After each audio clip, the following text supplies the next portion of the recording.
And welcome back to episode 89 of the Weekly Tech Rant with me, Jay. And me, Carl. Every time now I pause in case intro music decides to have a life of its own.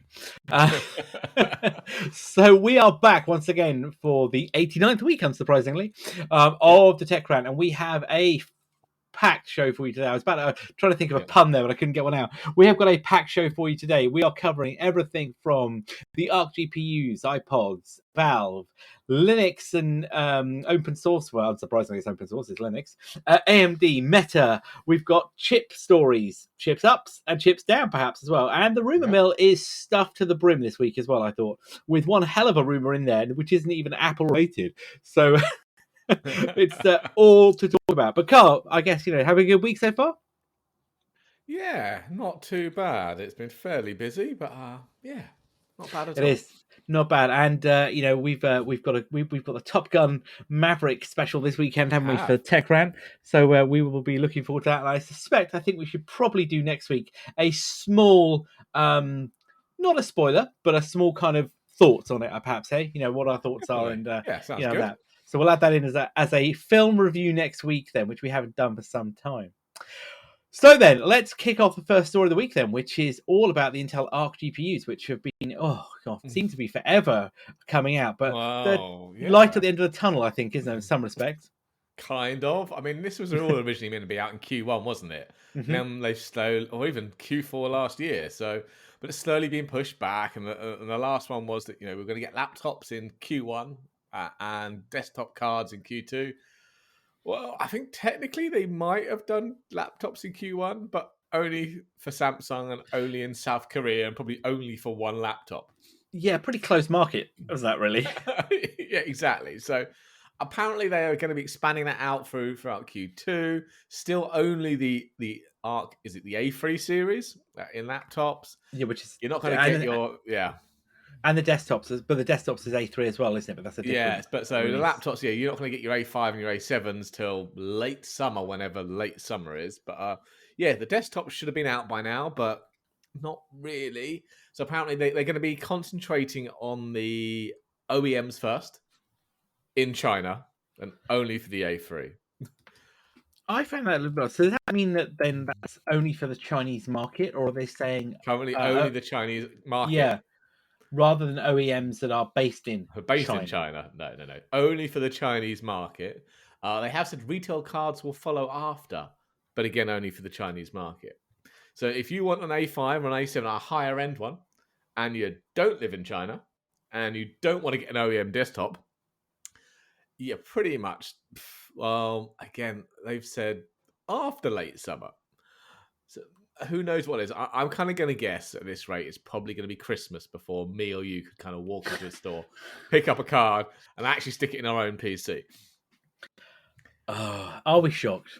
I don't think we are. No, not in the slightest.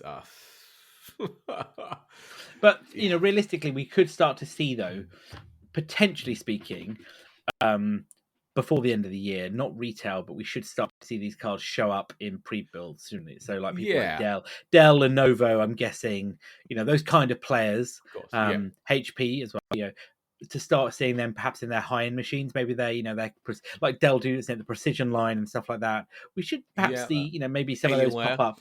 Yeah, well, Alienware as well. That kind of stuff. So hopefully with that coming out, we should start to see some actual reviews. Obviously, there'll be OEM cards and not third-party cards, which is what we'll be able to buy. And just in the third-party ones are usually overclocked, aren't they, with bigger coolers and a higher power envelope than what you get in an OEM desktop. But we should get some kind of indication, shouldn't we, about the performance? Yeah, it is interesting, though, isn't it, how Intel said, though, isn't it? The markets have stronger demand for entry-level GPUs, i.e. the Chinese market. Yeah. Well, surely, though, other markets do as well. But I guess, are they probably looking at that they just want to spit out boxes? And, as it's rightly said, it's closer to the manufacturing base, isn't it? The integrators, OEMs, I guess it's probably same places, same cities, isn't it? There's a lot of transportation in place there as well. So, who knows? Not quite what we wanted to hear. Not probably what we wanted to hear whatsoever at all. But at least they're coming. It hasn't been said No, we're not doing it. We're delaying them from the year. You know, they are coming. It's just on a very, very slow release. There we go. Well, you know, slow. but I guess, you know, from a point of view, at least they are not leaking like they were before. They are actually putting this out engineering blogs, aren't they? So it is a proper Intel press release, if you will, in some respects, rather than just oh, by the way, we didn't mean to post that. Whoops, carry on. Don't nobody saw it. Yeah, exactly. Yeah. So then, let's talk about what is only probably one of the saddest things to happen from an Apple product perspective in a long time. Apple have finally discontinued the iPod Touch, which, you know, has brought to an end. Well, isn't it about 20 years, I think, of iPods as a name, as a brand, isn't it? Yeah, I think that was when that was now back in 2001, was it? So yeah, the 1,000 years? songs in your pocket. The 1,000 songs in your pocket. That's the one. Yeah. So the iPod. Go ahead. I was to say the iPod itself died a while ago, didn't it? The iPod, the original one, yes. Yeah.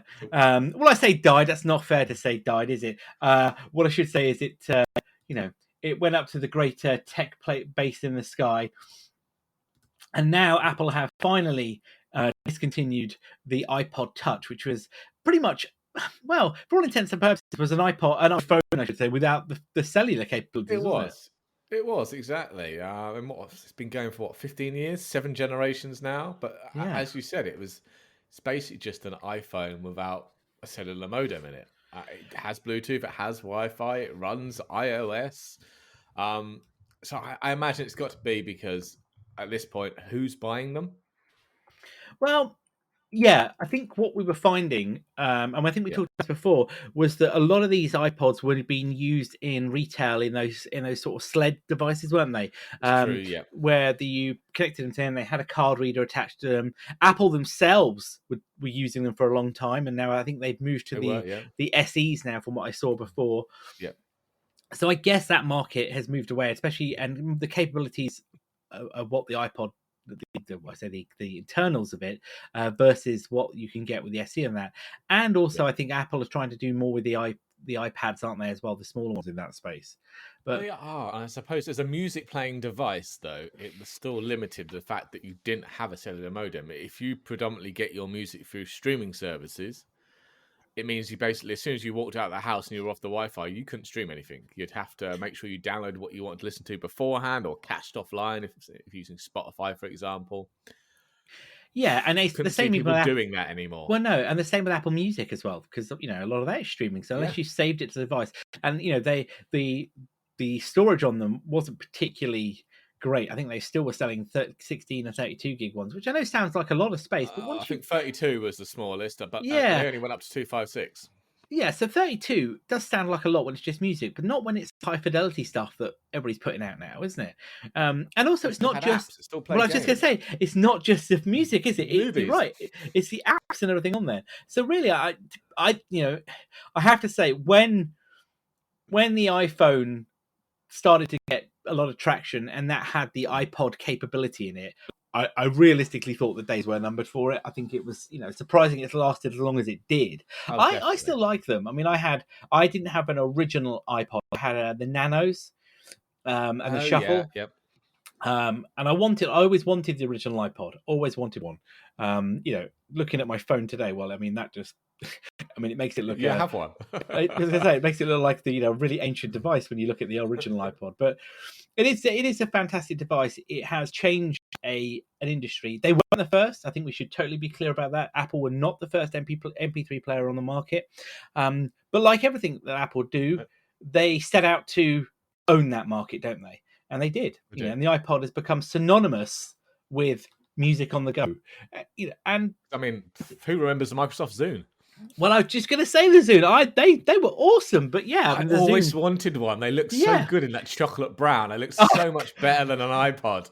I knew you were going to. I knew you were going to say the brown color. I knew it. Oh, I look good. I mean, I had a HP laptop probably not back then, a bit later after that, in a chocolate brown. Oh, it was such a nice laptop. It's my work one. I begrudged handing that one back when I left. I knew it was going to be that. But yeah, so there we go. So the iPod is no more. I mean, and they are absolutely going for a rocket on eBay at the minute. You know, like everything.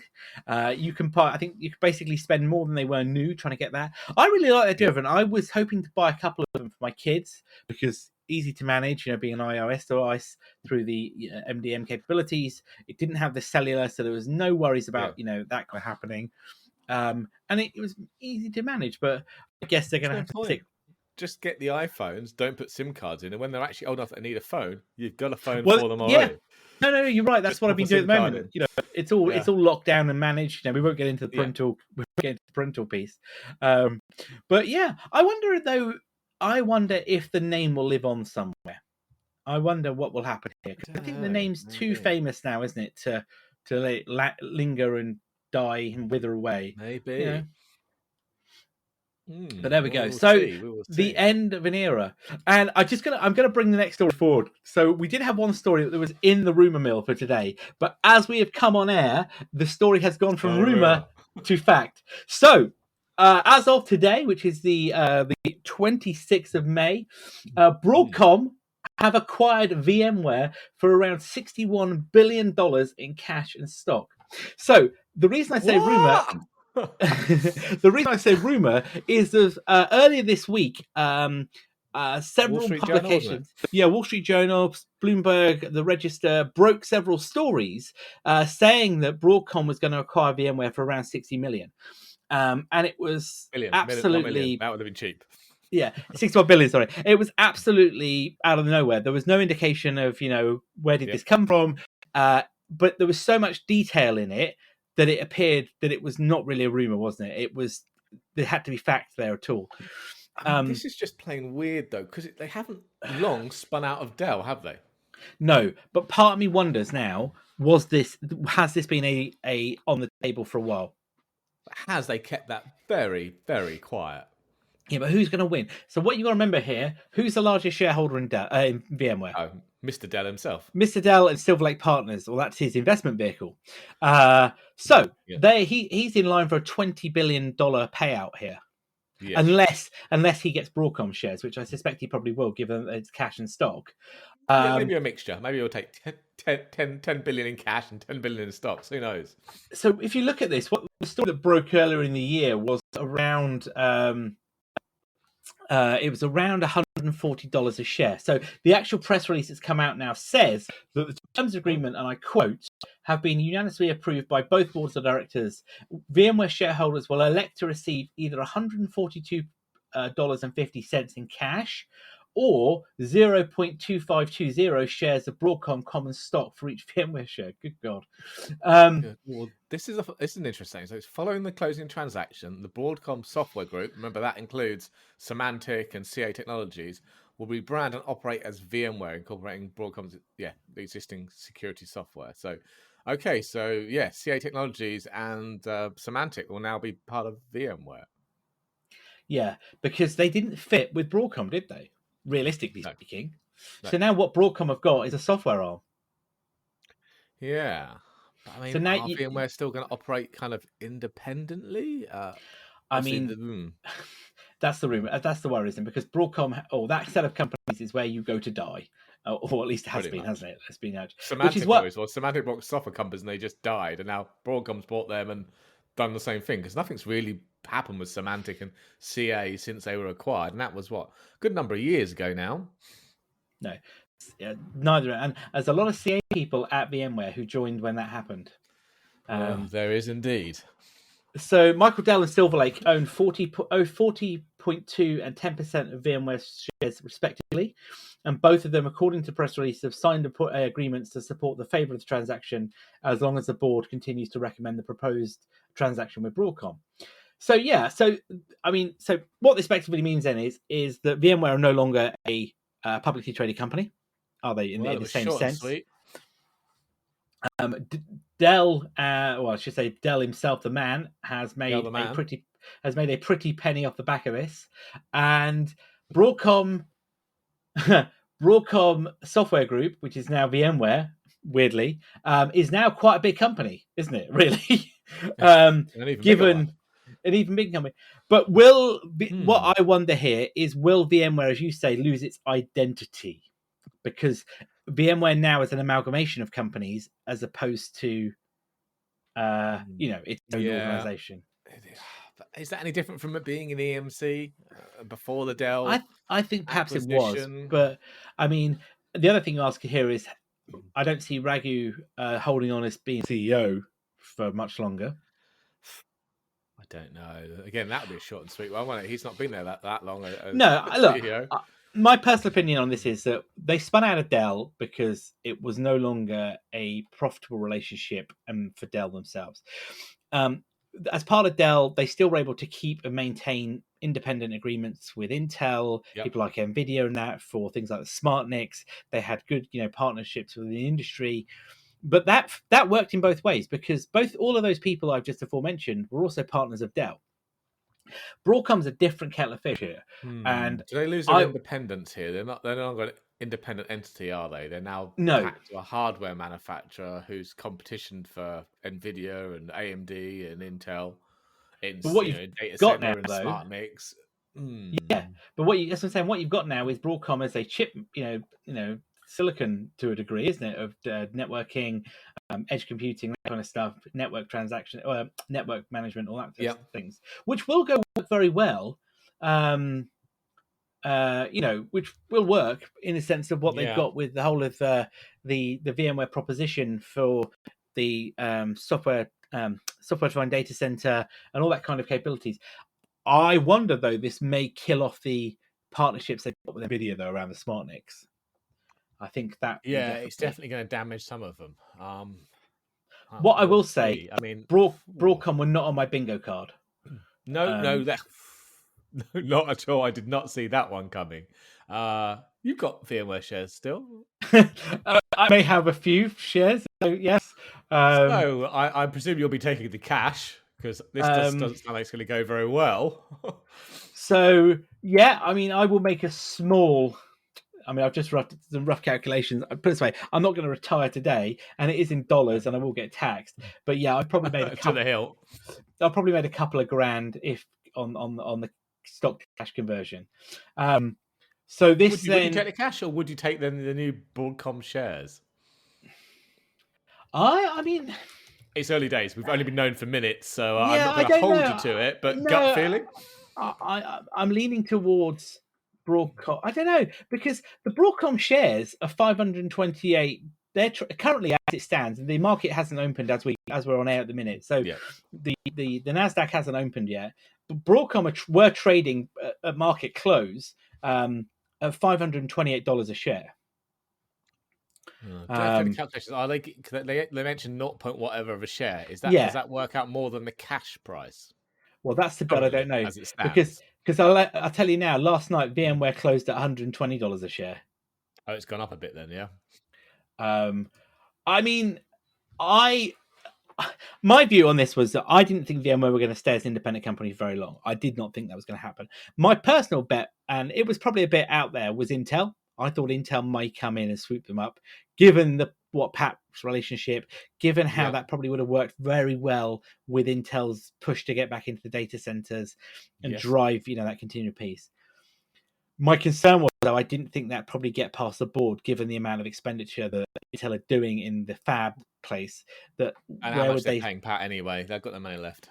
Yeah, where would they find? Where would they find the money? You could look at other players. So you had people like maybe Cisco was a possibility.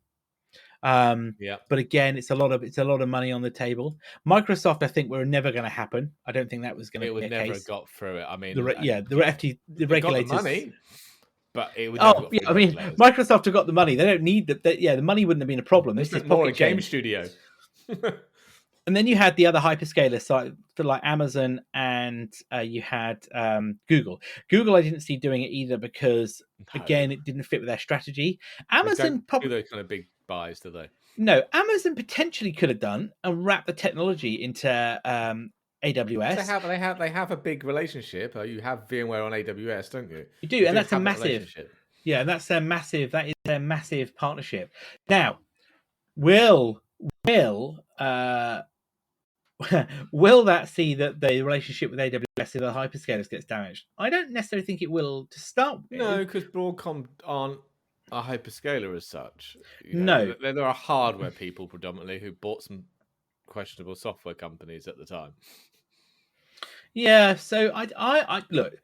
As I say, Broadcom wasn't on my bingo card for it. I'm super impressed, for the team.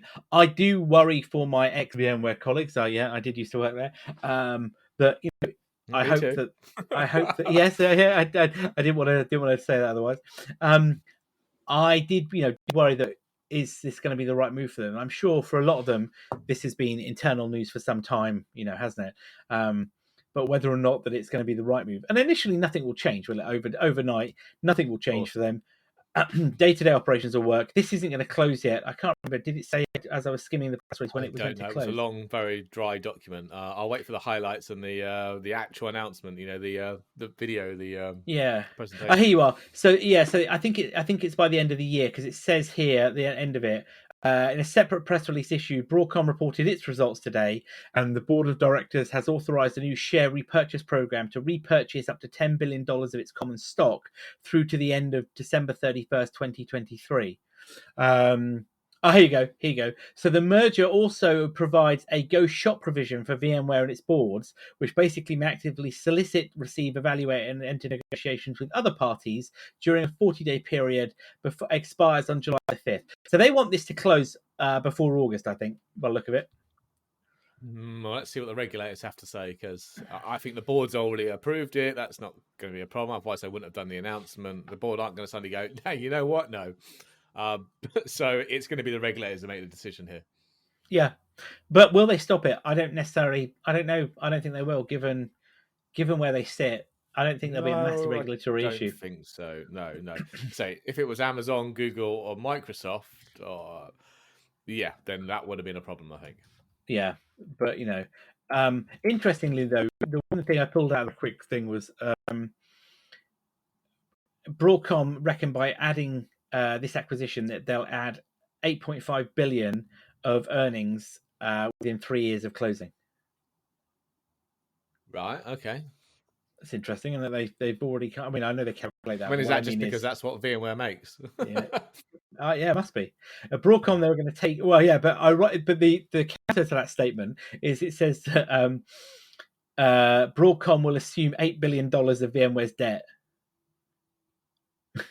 Oh, right. Okay. Well, which I guess is probably to do with the stock repurchasing and all the spin-off stuff, I suspect. Yeah, but it doesn't mean they're 8 billion in debt. Oh no! I think money. It's just they have they owe 8 billion to other people, but they probably have a lot of cash in the bank. They're just being shrewd. Yeah. So, like I say, place your bets on who's going to run VMware, because it ain't going to be Raghu, I don't think. No, I don't think so either. No, I think what you might find is that they go back to being VMware as this company that encompasses Symantec and CA.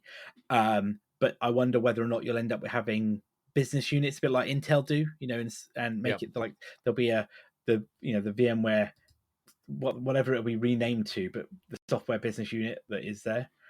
Yeah, you have your security unit with Symantec and Carbon Black and AirWatch, Workspace ONE or whatever, maybe under security. I don't know where Workspace ONE never really fitted under UEM, did it? Oh, the EUC, I should say. So maybe that will shift off that way. Yeah. You'll have a virtualization, hypervisor, cloud management section. Yeah, you're right. I think that'll probably go that way, won't it? With the overarching VMware name. Yeah. Well, what I will say then is more details will come out of this within the next week. So we will follow up on this next week, because this is probably the biggest tech merger of recent times outside of gaming studios and other information. And given the state of where VMware's been from the Dell acquisition to going independent to where it is, as I said at the start, I do wonder whether or not this was discussed around the when they went independent. Maybe. And who, I mean, we can only speculate. Nothing we'll ever never know about that. But I do wonder whether or not was this one of the things for them why they went independent. Maybe. I mean, Mr. Dell, or Dell the man, and Dell the company, and Silver Lake all took on a lot of debt. when they Yeah. bought EMC, didn't they? They've still got the EMC part, but VMware was their way of getting a lot of that money back. I wonder whether or not it was easier to spin out VMware back onto the market that way than sell them and incur other costs and penalties. Yeah, definitely. Yeah. Well, like I say, will see. we will allow you to follow up on this. We will allow you. No, what it means, we will follow up on this for you. Get my words out in the right order. And this, of course, is no longer a rumor. So we'll be striking that from the rumor mills as of today because it is fact. Yep. So $61 billion in stock and shares. Stock and cash. And VMware. Well, the welcome back, all of you ex-CA employees, to your friends at VMware. Yeah. Okay, well, sorry to Carl, have mucked that up there. So what we had next on the list then was the Valve antitrust, wasn't it? So Valve have now found themselves back in court, haven't they, around this antitrust? Yeah, kind of forgotten about this. I mean, obviously we had the whole Apple Epic, but this kind of came up at the same time. It was back in April 2021, so last year. Yeah. Wolffire Games, they filed a kind of an antitrust suit against Valve, similar lines to Epic and Apple. Basically, they were employing anti-competitive practices to protect its market dominance. Because Steam charge you 30%, just like Apple do. To sell your games in the Steam marketplace. But apparently, there were some questionable practices that you couldn't sell your game cheaper anywhere else if you wanted to host it on Steam, and all sorts of other bits and pieces. But anyway, it kind of got sidetracked, didn't it, in the Apple Epic? Yeah, it was kind of almost brushed to one side of it, wasn't it? Or but you kind of not picked up in the market in the same way. I mean, Valve have obviously had a very privileged position for a long time, nearly 20 years in some respects. When the Steam store came out, doesn't it, which was Half-Life 2, and when you think of what they were offering at the time, there was nowhere else, was there? There wasn't any real marketplace where you could get There was no games. Windows, Microsoft Store or anything. It was Steam was the first game store by a long way. Yeah, and it provided a great place to get games. You could pay, the whole Steam stores. Remember the whole strange kind of quizzes and games they used to run and challenges. It was great, Oh, yeah. But today, obviously, it does occupy a privileged place again, though, in the fact that most developers release their games on it. But with the rise of Epic and things like the Game Pass, things offering it, I don't necessarily think you're right. It is the best place available, though, is it? To be fair. I mean, I don't know. I mean, what is our competition still? I mean, you can buy through the Windows Store, the Epic Store, obviously. I suppose the other big developers have their own ones, don't they? So Ubisoft have theirs, and Origin. EA have Origin. That's the one. To be honest, I still like game. I fire up Steam just because it's where all my other hundreds of games are, and it's just easy. True, but I've stopped doing that so much now with Game Pass and with Game Pass, I haven't really. You're right. I mean, so a great example of that. So came out yesterday was Sniper Elite 5, the new game from Rebellion, which is the Carl Fairburn character, who is the sniper in question. Now, I bought all of those games. I had them on Steam. I didn't buy this one because it had day one exclusive on Game Pass. Now, okay, eventually that will come off Game Pass. But for the big titles, they stick around a long time, don't they? They do, but when it comes off Game Pass, you'll get a discount on it anyway. If you want to continue to have it. I would say probably at that point, will I play it anymore? Who knows, right? Also on Game Pass, released in the last week, was Farming Simulator 2022, which is, I love those farming sim games. I've had the last 4 of them. That. But again, I didn't want to buy that. So guess what? I didn't buy it. I waited till it popped up on Game Pass, and now I've got it on Game Pass. Now, more frustratingly is that Jurassic Park Evolution 2 is also on Game Pass now. Now, I did buy that on Steam, on Epic, a little while ago. But, I guess if you're patient enough, they're there, aren't they? It was like the Hitman stuff. So that was an exclusive. Hitman 3 was an exclusive for Epic, yeah. For about a year. And then pretty much as soon as that's done, it was bang. It was out on Game Pass. Yeah, exactly. And I think I wonder now. Steam, there are some games on Steam, but there are things like DCS that we play, of course, and we talk about DCS directly from the manufacturer. Actually, you can do. We can even transfer our licenses. But the Steam integration just makes it simpler, doesn't it? Oh, it does. to me, I think the allure of Steam has gone for me, and I do probably understand a little bit of why developers don't want to lock themselves into it. But do we need to go back through and have another antitrust case? God, no, probably not. Is there not a way to do this? But Yeah. I mean, Gabe Well, they're Newell saying has that had. basically. I mean, even the judge went on to say. I mean, how did he phrase it? He went on to say that. A company allegedly enforces a regime for a combination of written and unwritten rules, imposing its own conditions on how even non-Steam-enabled games are sold and priced. These allegations are sufficient to plausibly allege unlawful conduct. So yeah, he's basically saying even if you're not putting your game on Steam, Valve will still have an effect on how you can market it and sell it and the pricing you can put on there. And that's the thing. But for a long time, I guess they occupied that place where you couldn't go anywhere else, so you had to go to them. And I think perhaps maybe that's stayed there, isn't it? And Gabe Newell is very protective of the platform, isn't he? And what happens on that platform. But I mean, say, they've not really put a lot of effort in. It's not changed in a very long time. It still looks the same as it was 15, 20 years ago, whenever it came out. Just with all that's happened is the UI has evolved to meet modern standards. But you're right. Has it? No, I'd argue it hasn't. It's still the same UI basically. Well, it doesn't look as graph on your download, and it doesn't look as clunky as it did though back in 2002. No, but I get your point. Really changed. No, it isn't. It isn't like Game Pass, where is it? They brought in some of the carousels and things, but yeah, some stuff hasn't changed. But given the fact though that the lawsuit said that Steam charges 30%, doesn't it, for releasing the game?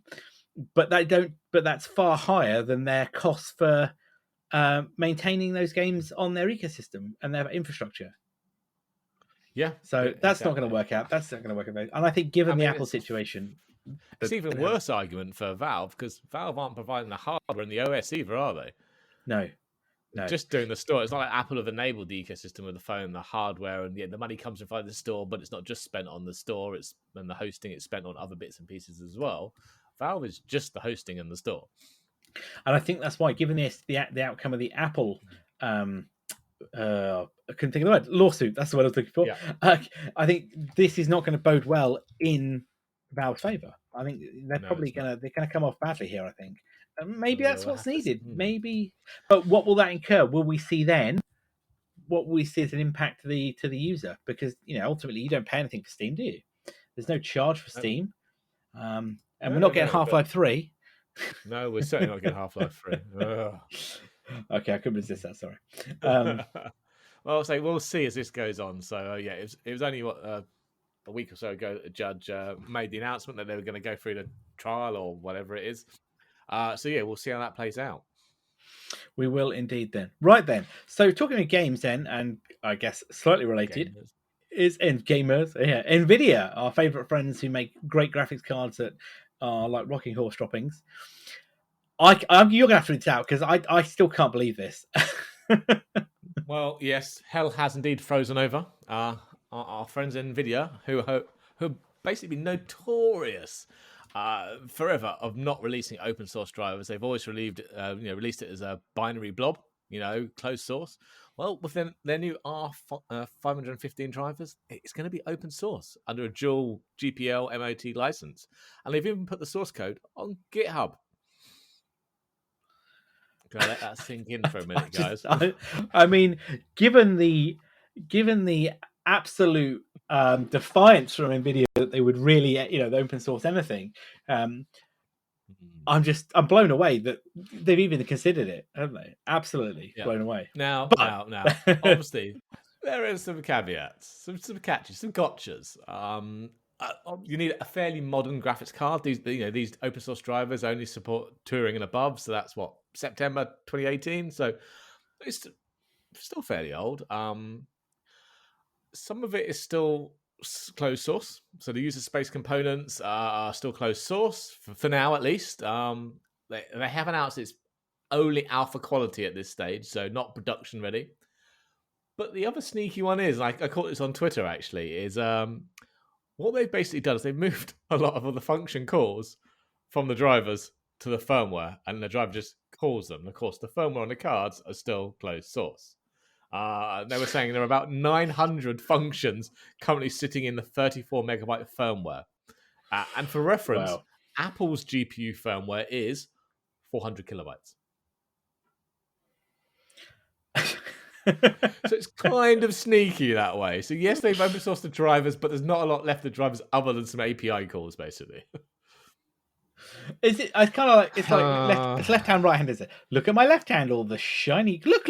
We've given it open source. The right hand is like all of the issues. That it's like, don't look at that. Don't look at that. It's fine. Walk away. You don't need any of that. No. No, I know. But as a let's it's say, a are you? start. It's a start. Yeah. And let's say you're a Ubuntu user, and you want an NVIDIA card in there. You're going to see a benefit here, aren't you, by having at least the right cards. It's in out the right package. Sorry, you don't have to go off and install the binary blobs or click the tick box and saying you're selling your soul by installing these closed proprietary stuff. No, it'll just be in the installer. Exactly. So you're going to see better interoperability between the hardware, the software. As you say, Linux is not being treated as a second-class citizen, is it? Against Windows or Mac. So it should be, it should be a better approach for it. However, it's not quite, is it? The full here you are, open source, do what you want with it. I guess the reason for that though is NVIDIA do not want you reverse engineering, creating your own driver sets, given what they're trying to lock down. But there's already an open source driver set. Is it Nouveau, whatever it is? There is an open source Linux driver set which has been reverse engineered. Okay, but doesn't have all the features. Obviously, it's basic, but given the point around the stuff with all the mining issues we had earlier in the year, I mean, let's probably want to avoid any more concerns. That exactly. But so that was today's shock news. Other than the other one that VMware has just been sold. So Broadcom and Hell is frozen over, or Broadcom and Hell is frozen over. I can't decide which is more crazy. Well, then I guess talking of NVIDIA, we must always mention AMD because they go hand in hand, like cheese and wine and I don't know, gin and tonic and other such pairings. AMD have now, well, I have to phrase this correctly. So AMD now make up 30% of the x86 CPU market, and this is in turn growth. Well, the growth is in turn through the servers and also the growth of laptops and demand for laptops over the last year or so. Which actually, I'm really impressed by this. Obviously, Intel will not be very happy about this, given that they're pushing. Technically, AMD overall it's 27.7%, and Intel basically have the rest. I mean, Via's in there somewhere with 0.001 or something or other, but it's basically Intel still. But they are clawing that one back, and over the last couple of years, they've made some good progress. I mean, in the mobility space, your laptops back in 2019, they only had 14%. They've now jumped up to 22.5%. Servers 4.7% up to 11%. So they making good strides. It's good to have. They have. I mean, the data center growth, isn't it? They, according to them themselves, they doubled their data center business in the last year or so around the Epic CPUs and very Instinct, good CPUs, and the Instinct GPU accelerators as well, because I think that was coming. I mean that was kind of, I guess, seen through their acquisition of Ilix and Pensando, isn't it? That's the other one, the DPU maker, which we talked about before in the previous one. So they are very much committed not just to the consumer market, but the server enterprise market as well. And I mean, the way they're going, you would given the performance and the efficiencies of those Epic CPUs, there's no reason why a lot of people would be thinking we have to have Intel. They could be looking at and moving. They have just announced a new their 7000 series, haven't they? So we're going to have some more on that next week. They released preliminary details on the 7000 series CPUs and new motherboards, and they look quite enticing, don't they? So, they do. We'll get an update on that for next week. I've just put it in the notes before I forget. I mean, long gone are the days of if you had an Opteron powered server, you would be like, oh, no thanks, can't give that away.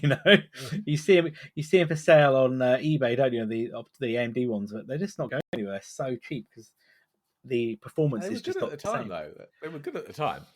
Just it's compared to nowadays, no, not at all today, not at all. So then, right, let's talk about Meta then. I've got a bad taste in my mouth every time I say that. We did mention this a few weeks back, didn't we? We did. And the fact that we'd heard nothing about not using your Facebook login to log into your Quest or Rift headsets, because they forced that last year, and then they backtracked and said they were going to separate it out. But no, we hadn't heard anything in ages, so I said, look, I'll go and find out, get some information. Well, this is going to surprise no one, but Meta is still working on it. In a recent Q&A session, it's Andrew Bosworth, their CTO. Yes. He had this to say about it. God, this is a good one. He says, yes, it's still in the works, still on the way, but one does not simply change the account structure. It turns out those data privacy regulations around how data is owned, how it's moved, how it's managed are of critical importance to how we work at Meta. And we're having to work with all due care and diligence as we make these transitions. But we are still working on this, and it's still going to happen, so stand by. I can't swear alive on but that's a load of tosh. That's basically because he got asked the question, isn't it, in a Q&A, and he couldn't ignore it, so he had to say something. No, that's what they very, very quickly changed from the Oculus login to Meta's, didn't they? Without any thought for those privacy concerns, the poor individuals now needed a Facebook account to use their headsets. So yeah, the data privacy regulations have absolutely nothing to do with this. That's a completely separate issue. And they're either working on that currently or not, but that's regardless of which account you use to log into your headset, isn't it? The Oculus account is still there. You have to link it to your Facebook account, but I still have an Oculus account. So they could easily separate and roll one back if they wanted to. See, to me, I think it should be optional. I think it should be, if you want to connect to a Meta account and take advantage of the social aspect of it, and the metaverse and all of that stuff, for use of that word, great. Alternatively, you can choose not to do that, and then you have the let's call it the reduced experience if you want. To be honest, why do we even need to log into our headset? Well, I totally agree with you on that point. But again, I think if that's what they want to do, then it's fine, because I don't care about a reduced experience, because I just want to use it. Any of that. No, I never touch any of the Oculus stuff, and if it wasn't for the fact that it auto launched when you pick the headset up, I wouldn't care. It's exactly. just you just want it as an output for your DCS, your other VR games we play. That's it. Yeah. I've got no interest in any of that at all. But yeah, it's not coming. This change, I should say, is not coming at all.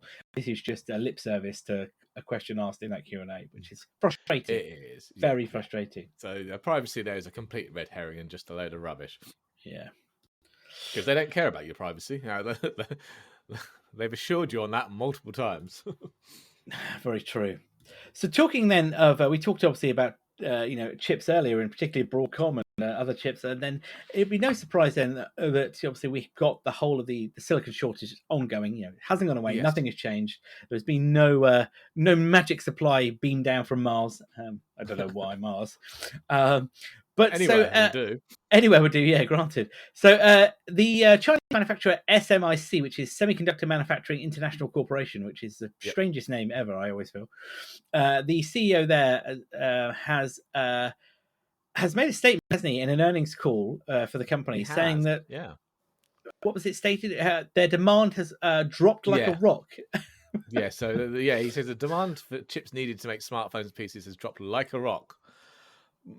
But mostly in China, not the rest of the world. I'm not so sure on his statement. I mean, obviously he followed it up with it's just in China and not really the rest of the world.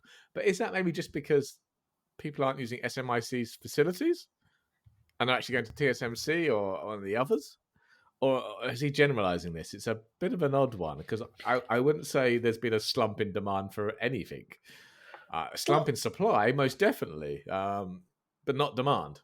No, but when I was looking up for who do SMIC, who their customers, and the names that popped up were most of the Chinese, of course, of the Chinese ones there. But of course, it was Qualcomm, Broadcom, Texas Instruments popped up there as well. Okay. Those sort of things, and it's just, well, is this because they can't export it? Is Could be. this because they can't export? He also reckons, or so well, I said not he, but I should say analysts are saying that it could be related to the Chinese COVID lockdowns, where a lot of manufacturing was stopped, wasn't it, as they shut down cities, Shanghai, other places, because of COVID. But And again, the other, that's not a lack of well, no, demand, though, is it? The demand's still there. well, We just can't produce them. yeah, but what is if? Yeah, but what happens if you are company X and you're using whatever fab it is, or sorry, whatever manufacturing plant Yeah. inside there? You're going to move. Let's take Apple as an example. Obviously, they're not a customer, but as an example, Yeah. they're going to move production to a facility that can take it, can't they? Yeah. But again, that's not a So, lack of demand. It's a lack of demand for SMIC's facilities because they can't supply. well, yeah, but there was also rumors, wasn't it, that the Russian-Ukraine war has caused an impact as well. In that, is that because I think as we were talking when we were discussing the show notes, is that because the Russian market isn't there? But Yep. as far as we can tell, there isn't any export ban from China to Russia. No, But everywhere maybe, else to Russia, but not to China. But as you mentioned, maybe the Chinese are. We just don't know about it. yeah, and then of course the other point was that the Ukrainian market is completely dead because nobody's buying anything that is a non-essential purchase, are they? No. But and apparently, so I did read. There was one thing I pulled out. I think it was on Reuters. When I was doing the research for this. Was this year there was a statement that this year we expect demand for smartphones to fall by at least 200 million units, and the majority of these 200 million units are from our domestic Chinese phone makers. So many orders have been cancelled. So yeah, it must be. It's obviously there's a push internally then. But Yeah, the it must be. Chinese market is very strange, isn't it? We've seen a lot of changes around, manufacturing. Yep. We've seen a lot of changes around the companies and what's happening to them, and people disappearing for a while, getting stepped out of line, isn't it? Oh yes. And of course things like push on influencers and stuff. But I wonder what the reason for the drop in demand is. Is it money? Who knows? Who knows? Well, I But don't know. Either way, TSMC and Samsung want their money, don't they? well, yes, ironically they do, which is Oh, they do indeed want their money. So apparently, both are planning to up their prices in the next year or so. So we've had a report in from Nikkei. That's not a person; it's a site of some sort. Reporting that TSMC are going to be up, having a 5 to 8% price hike across the board, coming in for 2023. Though that's not as big as last year's price hike, which was 20%. So thank God, but still another 5 to 8% on top. That's going to sting, but not hang as on a second. badly as Samsung's. Isn't the Nikkei the Tokyo Stock Exchange? Oh, is it? I don't know. Could be. I couldn't work it out when I had a brief look at the website. Yeah, I'm sure that sounds familiar. I'm sure it's the Tokyo Stock Exchange for that. But Okay. But yeah, so 5 to 8% across the board for TSMC. Samsung want even more money though. So according to Bloomberg, Samsung are planning to raise their prices between 15 and 20% this year, with legacy nodes being hit the hardest. So I presume that's what your 8, your 12, 24 nanometer nodes rather than the cutting edge 3 and 5s. And that pricing is going to come soon, in second half of this year. So yeah, more costly electronics all round, I think. yeah, I'm not surprised prices are going up. I think it's across the board, every industry, isn't it? Every manufacturing piece, there's a price increase. We're seeing it everywhere, from food as well, energy, of course. It isn't surprising for that. You're right. I don't necessarily think we'll see the cost passed on to the consumer as such initially, but it will happen. It will happen, isn't it? Coming down there. Yeah, definitely. And there has been a downturn across the PC market as well, isn't it? From what we saw of the COVID boom, if you will, in electronic spending, has now fallen off a cliff in some areas. Partly, I think, around the fact there isn't any equipment to buy. That's half the problem, isn't it? There's not. So is it because there's nothing to buy, so you've given up, and now everything else has gone up in price? You no longer got the money to buy the PC. Well, I think in some respects that could be the issue. I mean, wasn't it one tech company? It was like ServiceNow were quoted as at their conference in Sydney this week. One of the CTO was on stage who was talking about the COVID crisis and then the supply chain issues, and how he placed a whole year's worth of infrastructure orders in January. Yeah, January. One go, we'll just go buy all at once, and that way we've got the stuff we need for the year. Yeah, and it's now quite interesting. They don't rely on hyperscalers; they run all of their cloud themselves, so they run everything on their own infrastructure. Yeah. So it was around buying ahead of it. It was interesting to see, though, in the comment section of some of the the articles, the news articles, people going, "Well, you're just adding to the problem, aren't you?" As in them, you're buying it all up, so there's nothing for the rest of us. And it was kind of like really weird kind of viewpoints on this. It's like, but I've spoken to people who I know in other companies who deal in purchasing of infrastructure and equipment, operations managers and that, and they're struggling to get stuff like screens, for God's sake. And they can't, there's no Dell monitors in the whole of Europe. Sometimes it feels like, so it's like I don't necessarily. It's not for me, but I know there's difference for server equipment and CPUs, but it's the same thing. There isn't any shortage there. So surely, if you're running a multi-billion-dollar business, you need to plan ahead. Is that any different? Is that any different to a car manufacturer buying in steel, bulk order of steel because they foresee a downturn in the industry? I don't think it's that way. It's any different, really. But I think it's not shocking. No. So the price increase is probably is no shock either, given the shortage of everything. Something's got to give, isn't it? And we're seeing a rise in interest rates globally as well. Inflation is going up. So as you say, more expensive equipment coming our way, unfortunately. Right then, I think it is time for the Tech Rant Rumor Mill.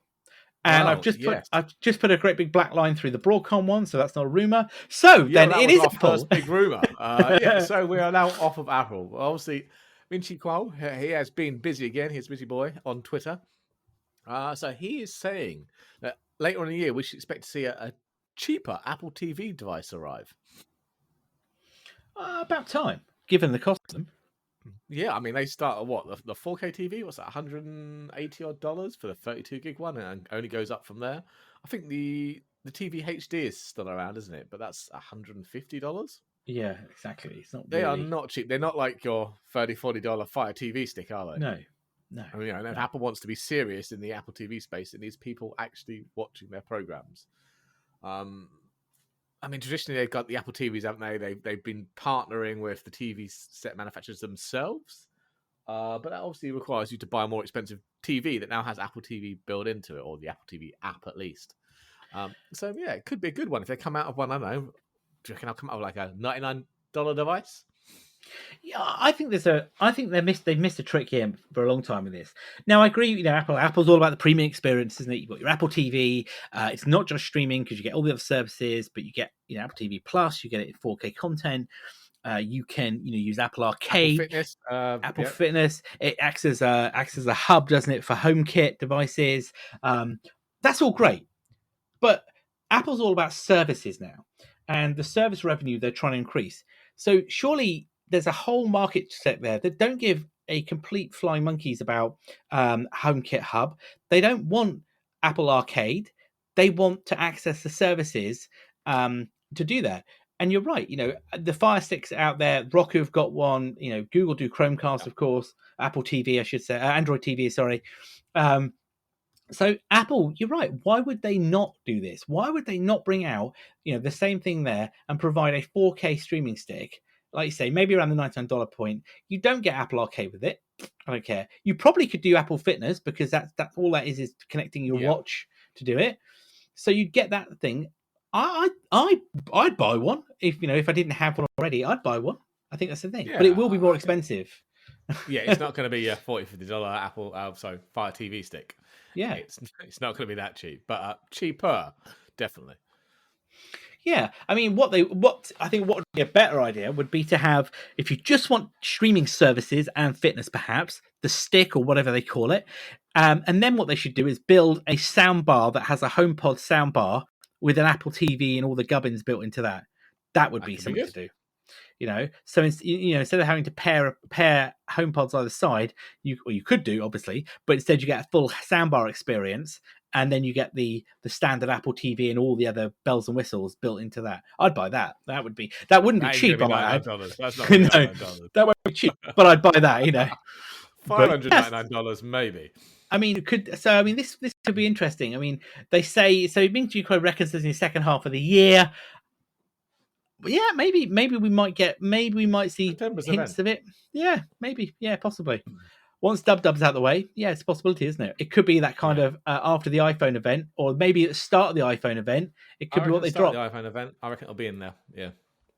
Now, Yeah, I wonder whether it'll be like start the iPhone event. Because remember, Tim comes on and talks about Apple TV, doesn't he? And talks yes. about all the great shows they've done and what they've won. And he usually trailers coming up. So let's say season. Not that we'll see it, but there might be trailers to season 2 of Foundation or something. I don't know, something like that. Yeah.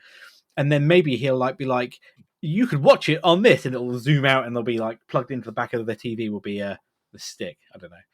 Maybe not. We'll see. We'll hold you to that, Joe.